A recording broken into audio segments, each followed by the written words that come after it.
La angustia es el vértigo de la libertad. Escucha esa frase.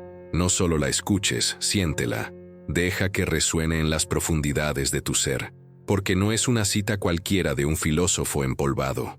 Es un diagnóstico para una era, un diagnóstico para tu vida, tal vez. Søren Kierkegaard, un faro de lucidez en un mundo que ya comenzaba a perderse, nos dio esta clave hace 200 años. 200 años. Y aún así, aquí estamos nosotros. ¿Por qué, me pregunto?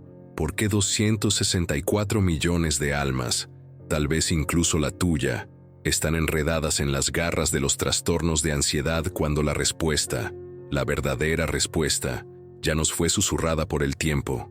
Lo que tu terapeuta, con toda su buena voluntad y sus técnicas bien intencionadas, puede no haberte dicho, y tal vez ni siquiera sepa, es que la ansiedad existencial no es una enfermedad a ser curada. No es un defecto genético, una falla bioquímica, o un mal funcionamiento que necesita ser ajustado con píldoras y ejercicios respiratorios. No, la ansiedad existencial es otra cosa. Es una llamada profunda e incesante. Es el grito primordial de tu alma que implora para que vivas de manera auténtica. Déjame repetir, con una variación que tal vez toque más profundo. La ansiedad que sientes, la inquietud que te persigue, el nudo en la garganta que te impide respirar, no es un enemigo, es un mensajero. Es la voz de tu propia existencia pidiendo ser vivida, no solo soportada. Si sientes, en este exacto momento, que la incertidumbre del futuro es un abismo, un precipicio de posibilidades que te paraliza, que cada paso adelante parece un salto al vacío. Si miras tu vida y percibes que estás siguiendo un guión que no fue escrito por ti, que estás interpretando un personaje en una obra de la cual ni siquiera elegiste el papel, si la pregunta ¿quién soy realmente?, resuena en ti con una urgencia sofocante, entonces este momento, esta conversación entre nosotros, es para ti, porque estamos a punto de desentrañar un secreto. Estamos a punto de dar vuelta el espejo y descubrir por qué tu ansiedad, esa compañera incómoda e indeseada, podría ser en realidad el mayor regalo que la vida te ha dado. Ella no es tu maldición, es tu mapa, no es tu debilidad, es tu brújula, es la guía hacia tu propia autenticidad. Vivimos en la era, yo diría, de la ansiedad al por mayor, de la parálisis por el futuro llevada al extremo. No me refiero a ese miedo puntual, agudo, de un examen inminente o de una entrevista de trabajo decisiva. No, estoy hablando de algo mucho más insidioso, mucho más fundamental. Es una sensación profunda, casi palpable, de que algo esencial está fuera de lugar, algo estructural en tu vida, o tal vez en la propia estructura de la existencia que te enseñaron a aceptar, está fundamentalmente mal. Es la sensación de que el suelo bajo tus pies, que debería ser sólido, es en realidad un pantano movedizo de incertidumbres. La Organización Mundial de la Salud, en sus informes anuales, hace sonar la alarma. Los trastornos de ansiedad están en ascenso vertiginoso. Nos muestran gráficos, estadísticas, proyecciones alarmantes. Pero yo pregunto, con la urgencia de quien busca la verdad en medio del ruido, ¿estamos realmente mirando la causa correcta? ¿Estamos examinando la raíz? ¿O estamos solo podando las ramas de un árbol enfermo? La psicología moderna, con todas sus herramientas y sus promesas de cura, es un gigante. Se apoya en pilares sólidos de la neurología, de la química cerebral, de las terapias cognitivo-conductuales, y sí, innegablemente, ha hecho avances monumentales. Nos ha enseñado a identificar patrones de pensamiento, a regular emociones, a gestionar nuestros síntomas. Es una ciencia de control, de optimización, de pacificación del yo, pero con frecuencia, demasiada frecuencia, se olvida de mirar la pregunta más crucial, la pregunta que resuena en el vacío de tu alma. ¿Por qué estamos ansiosos en primer lugar? Nos instruye a respirar profundo, a repetir afirmaciones positivas, a reestructurar nuestros pensamientos distorsionados. Y todo esto puede traer un alivio temporal, un bálsamo momentáneo para la herida abierta. Pero rara vez, Casi nunca se atreve a preguntarnos sobre la inmensidad que está detrás del síntoma. Nos da el manual de instrucciones para el coche, pero no nos pregunta hacia dónde realmente queremos ir. La respuesta, mi amigo, nos dice Kierkegaard, no está escondida en las complejas sinapsis de tu cerebro, ni en las fluctuaciones de tus neurotransmisores.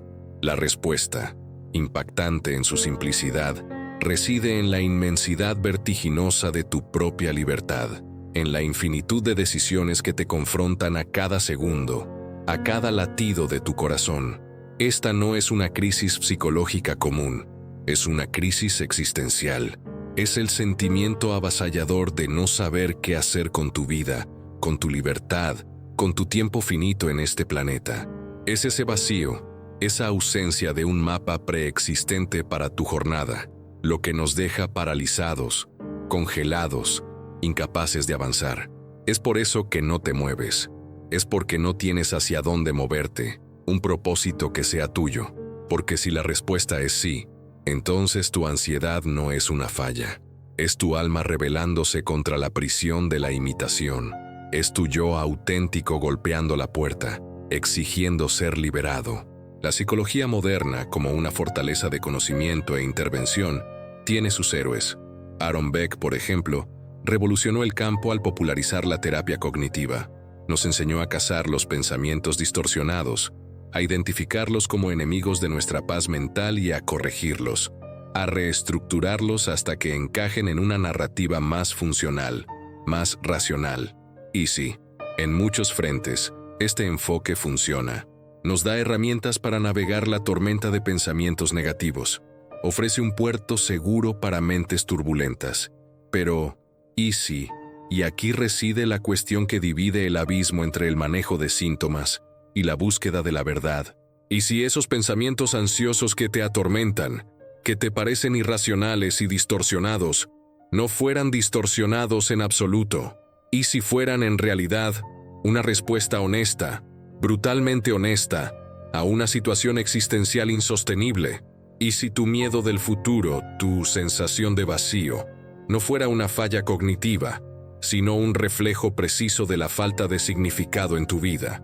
El psiquiatra Irving Yalom, un existencialista de corazón, un hombre que se atrevió a mirar al abismo y encontrar en él un eco de la condición humana, ya sabía esto. Nos enseñó que la ansiedad existencial no es el miedo a un objeto específico, a una amenaza tangible. No, es el miedo a la propia ausencia, el miedo a la nada que se esconde bajo todas las cosas. Es el terror de la falta de sentido, de la soledad inherente a nuestro viaje individual, de la certeza innegable de la muerte. Es el miedo, en última instancia, de no haber vivido, de haber sido, pero no haber existido. Kierkegaard, con su prosa afilada y su mente penetrante, nombró esta experiencia, la llamó la angustia, y la describió no como un problema a ser resuelto, sino como la experiencia primordial de la posibilidad pura. La angustia, para él, no es lo que sentimos a pesar de nuestra libertad, sino lo que sentimos por causa de ella.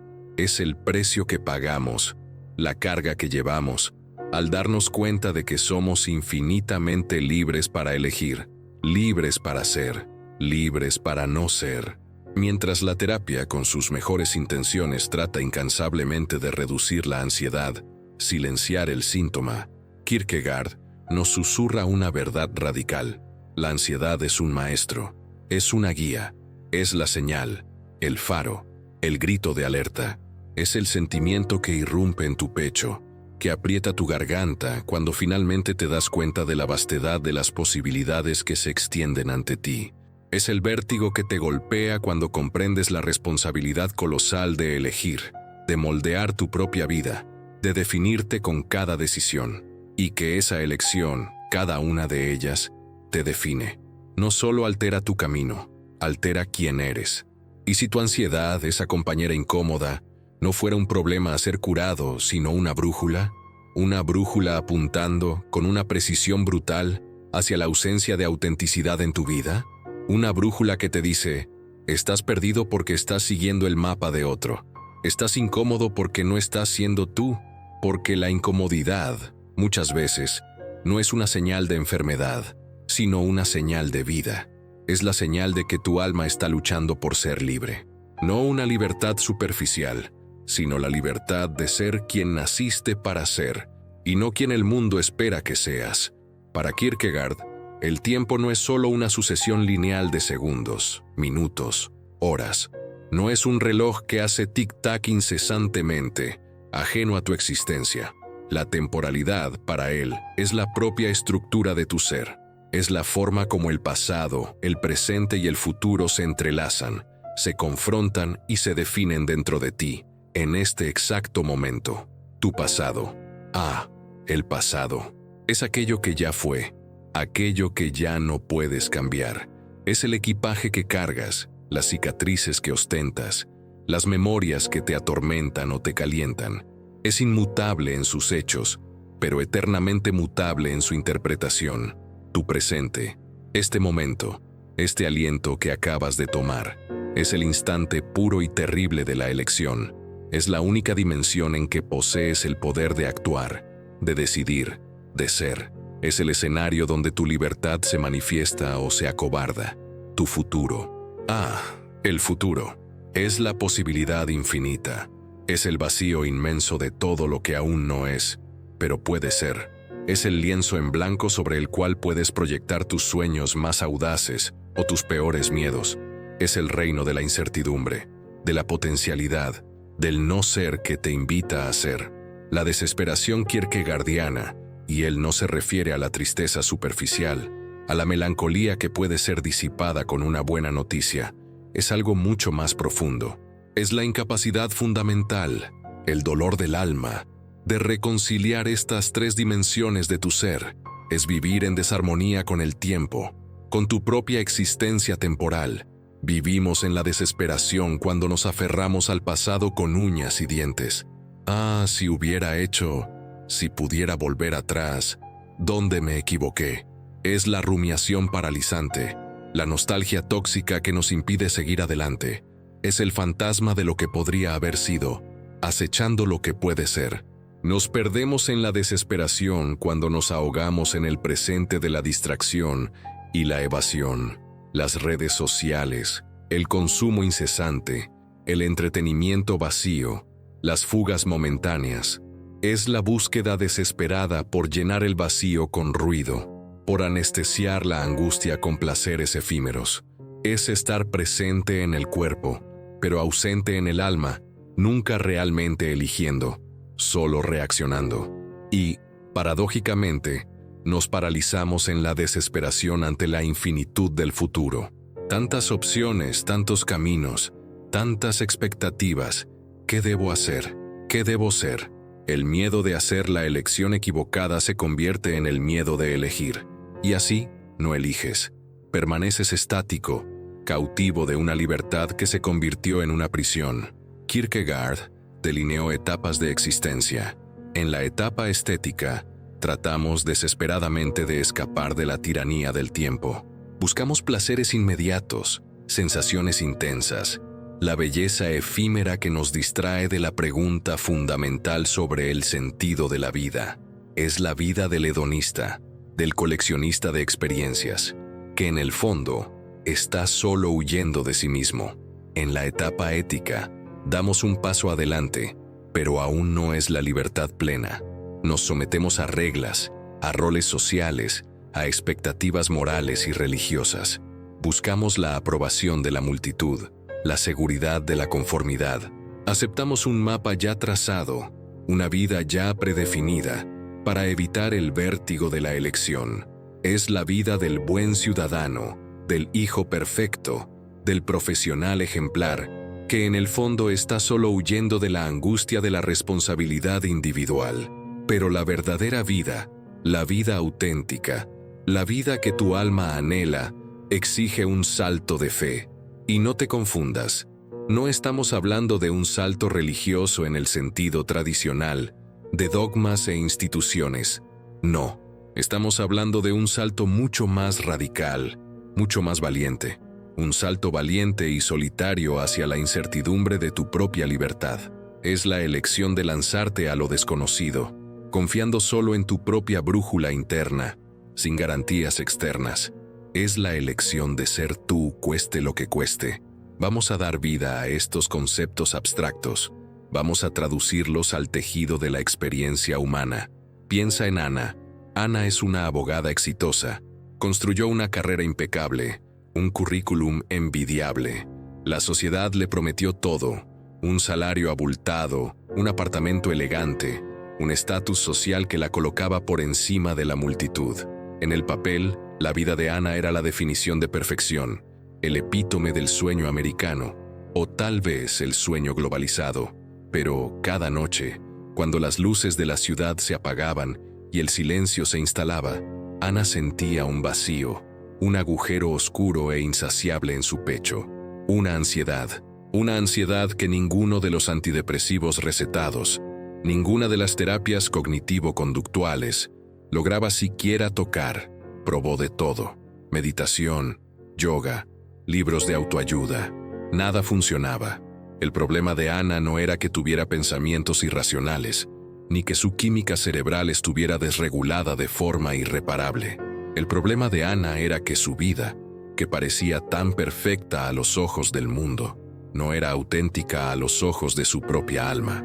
Kierkegaard, con su claridad quirúrgica, diría que Ana estaba viviendo en la etapa ética. Estaba cumpliendo un papel, siguiendo un guión que la sociedad había escrito para ella. Era una actriz brillante, pero sin una relación genuina con su propio yo. Su ansiedad era el grito de su alma, la señal de que se estaba ahogando en una vida que no era suya. O tomemos el caso de Luis. Luis es un joven de 20 años, un joven inteligente, talentoso, con un mundo de posibilidades frente a él. Pero Luis no sabe qué estudiar, no sabe qué hacer con su vida. Se siente aplastado, oprimido, paralizado por el inmenso abanico de opciones. Cada carrera universitaria parece un camino sin retorno, cada decisión profesional una sentencia. Y en vez de elegir, no hace nada. Se niega a tomar una decisión. Luis no está desocupado por pereza, está aprisionado por la libertad. No es irresponsable, está paralizado por la responsabilidad de crear su propio camino. Se queda en la desesperación, no de tristeza, sino de inacción. El vértigo de la posibilidad es tan avasallador que prefiere el inmovilismo. La angustia de la elección se convierte en el torpor de la no elección. El enfoque kierkegaardiano no le diría a Luis que respire profundo, o que liste pros y contras, o que visualice el éxito. No, lo confrontaría con una verdad brutal y liberadora. Atrévete a elegir. Acepta que cualquier elección es inherentemente imperfecta, que no existe la elección perfecta. Acepta que habrá arrepentimiento, que habrá pérdidas, que habrá incertidumbre, pero que la verdadera tragedia, la verdadera condenación, es no elegir, es abdicar de tu propia libertad, de tu propia existencia, porque la vida no es un problema a ser resuelto, sino una realidad a ser experimentada, una obra a ser creada, y para crear necesitas moverte, necesitas actuar. La ansiedad de Luis no es un defecto, es el combustible de un motor que se niega a encender. Es la presión en un sistema que necesita una válvula de escape a través de la acción, de la decisión, de la autoría de la propia vida. Es una invitación al salto, y así llegamos al punto culminante, a la solución. No una solución fácil, no una solución mágica, sino la más radical y transformadora de todas. El salto de fe kierkegaardiano. Repito, no se trata de una aceptación ciega de dogmas religiosos, aunque la fe pueda ser un camino individual. Se trata de un acto de rebelión existencial. Es el momento en que tú, finalmente, decides parar de buscar respuestas en cualquier fuente externa. Dejas de buscar la verdad en los otros, en la multitud. Paras de buscar tu propósito en las reglas sociales, en las expectativas de tu familia, de tu grupo, de tu cultura. Paras de esconderte en las distracciones vacías, en el entretenimiento constante que llena el silencio, pero nunca el vacío. Paras de correr, y tú, con un acto de coraje supremo, te atreves a definir tu propio significado. Es el momento en que aceptas, de forma plena y sin reservas, que el futuro es inherentemente incierto, que no hay garantías ni promesas de seguridad, que el suelo bajo tus pies nunca será completamente sólido, porque la vida es movimiento, es flujo, es constante cambio, que la verdad que buscas no está esperando ser descubierta, sino creada por ti, a cada paso, a cada elección. Este salto de fe no, y repito, no elimina la ansiedad, no, eso sería una ilusión, una negación de la propia condición humana. La angustia, el vértigo de la libertad persistirá, pero algo fundamental cambia, algo se transforma en el núcleo de tu ser. La ansiedad deja de ser una parálisis, se transmuta, se convierte en un combustible, se convierte en la energía que te impulsa hacia la acción, hacia la decisión, hacia la creación. Ya no es más un obstáculo, es el motor de tu autenticidad. La diferencia fundamental, y aquí está la claridad que el mundo moderno insiste en empañar, entre el enfoque existencial y la terapia tradicional, es esta. No buscas eliminar el síntoma, no buscas extirpar la angustia como si fuera un tumor maligno. No, buscas abrazar su significado, la acoges, la reconoces como la voz de tu propia libertad, como el recordatorio constante de tu responsabilidad de ser. La autenticidad, esa palabra tan usada y tan poco comprendida, no es descubrir un propósito de vida que ya existe, escondido en algún lugar, esperando ser encontrado. No es un tesoro enterrado. La autenticidad es un acto de creación constante. Es moldear tu propósito, momento a momento, con tus decisiones, tus pasiones, tus elecciones. Es un verbo, no un sustantivo. Esto significa algo radical. Significa dejar de vivir la vida que deberías vivir, la vida que tus padres te dijeron que vivieras, que la sociedad espera que vivas, que las revistas y las redes sociales te empujan a vivir. Y significa comenzar, con todo tu coraje y toda tu vulnerabilidad, a vivir la vida que eliges vivir, la vida que tu alma clama por vivir, la vida que es, en cada fibra, auténticamente tuya. En esta inmersión profunda, en este diálogo íntimo, hemos desentrañado una verdad esencial. La ansiedad existencial, esa compañera incómoda que muchos de nosotros cargamos, no es un defecto a ser corregido, no es una falla a ser medicada, no es un enemigo a ser combatido y silenciado. No, es el precio que pagamos, la carga que asumimos, por ser seres libres, por la dádiva y también por la maldición de nuestra libertad incondicional. La respuesta de Kierkegaard, radical en su simplicidad, es una de las más poderosas que existen.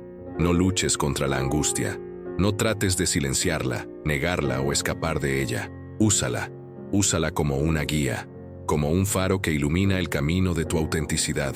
Acepta la incertidumbre, no solo toleres, sino abraza la naturaleza fluida e impredecible de la existencia, porque es en la ausencia de garantías que tu libertad se manifiesta. Asume la responsabilidad de tus elecciones. Cada una de ellas, por menor que parezca, moldea quién eres y quién te estás convirtiendo. No te escondas detrás de las decisiones de otros. Sé el autor. Y, por fin, atrévete a dar ese salto de fe. El salto hacia la incertidumbre de tu propia libertad. El salto hacia la autenticidad que espera por ti. No busques un propósito preexistente en el mundo. No esperes que el universo te entregue un manual de instrucciones. Crea tu propio propósito. Día tras día, elección tras elección. Con cada acto de rebelión contra la imitación, forjas tu propio significado. No busques un propósito preexistente en el mundo. No esperes por el mañana. No esperes por el permiso. Da tu salto. Comienza a crear la vida que es tuya. Porque tu ansiedad no es el fin, es solo el comienzo de tu verdadera libertad.